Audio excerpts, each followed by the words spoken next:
ఈరోజు రంజాన్ పండుగ సందర్భంగా నెహర్ మస్జిద్ కాంప్లెక్స్ దగ్గర ప్రవక్త ముహమ్మద్ సల్లల్లాహు అలైహి వారి ఆదర్శంతో ప్రవక్త ముహమ్మద్ సల్లల్లాహు అలైహి వారి ప్రవచనం ఏదైతే ఉందో అన్ని దానాల కన్నా ఉత్తమమైన దానం నీరు ఇవ్వడం, అంటే దాహాన్ని తీర్చడం.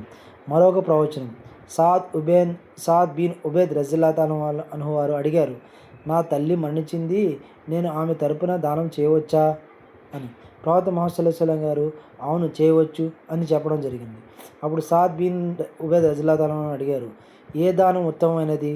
ప్రవక్త ముహమ్మద్ సల్లల్లాహు అలైహి వసల్లం గారు ఈ విధంగా తెలియజేశారు, నీరు తాగించడం ఉత్తమమైన, దాహాన్ని తీర్చడం ఉత్తమమైన దానం చెప్పడం జరిగింది. ఆ విధంగా ఐవైఎం ప్రెసిడెంట్ మరియు ఐవైఎం కార్యకర్తలు, నెహర్ మస్జిద్ యూత్ ఈ విధంగా చల్లటి పానీయాన్ని పంపిణీ చేయుచున్నారు. ప్రతి సంవత్సరం రంజాన్ పండగ రోజు ఇదే విధంగా చల్లటి మజ్జిగ ద్వారా వారి యొక్క దాహాన్ని తీర్చడం, చల్లటి పానీయం ద్వారా దాహం తీర్చడం జరుగుతుంది.